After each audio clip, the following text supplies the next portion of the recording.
നമ്മള് വടകര ഓട്ടോ കൂട്ടായ്മന്റെ ഓണത്തിനുള്ള സമ്മാന കൂപ്പൺ ഇറങ്ങിയിട്ടുണ്ട്. ഒന്നിനാകെ 20 ഉറുപ്പിക ഉള്ളൂ. നിങ്ങളൊരു 5 മുറിച്ചാൽ മതി. അത് പിന്നെ അത് എടാ ഒന്നാറ്റം കൊടുത്താൽ മതി. എടാ ഈടാ ആകെ 100 ഉറുപ്പിയുടെ വരുന്നുള്ളൂ. ഇനി വേണ്ടല്ല അവനെടുത്തി. അതെന്റെ അടുത്ത് പൈസ ഉണ്ടോ നോക്കട്ടെ.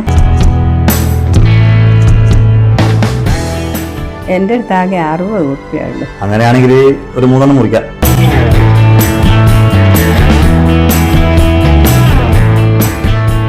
അല്ല പഴങ്കാവിലേക്കൊന്ന് പോണല്ലോ. എന്നാ ശരി. ഒരു മിനിറ്റ്. ആ എടാ ആ പാവം പിടിച്ച കമലെടുത്ത് കാണോ നീ 3 കൂപ്പൺ കൊടുത്ത്. എടാ 50 കൂപ്പൺ അനക്കാർന്ന് വിൽക്കാൻ തന്നെ. ഇതെല്ലാം ഞാൻ എവിടെ കൊണ്ടുപോയി തീർക്കാനാ? എടാ ആ പെണ്ണുങ്ങളെ കാര്യം എനിക്കറിയാവുന്നില്ലേ. മക്കളില്ല, സഹായത്തിന് പോലും ഒരാളില്ല, പട്ടിണിയും പരിവട്ടായിട്ട് നടക്കുന്ന ആ പെണ്ണുങ്ങൾക്കാണല്ലോ ഇനി 3 കൂപ്പൺ കൊടുത്ത്. എനിക്കെന്നാ പറയുന്നതിന് കഴിഞ്ഞ പ്രാവശ്യത്തെ 50 ടിക്കറ്റിന്റെ മൊത്തം പൈസ ഞാനാ കൊടുത്ത്. ഇപ്രാവശ്യം എന്തായാലും അത് നടക്കൂല. വാക്ക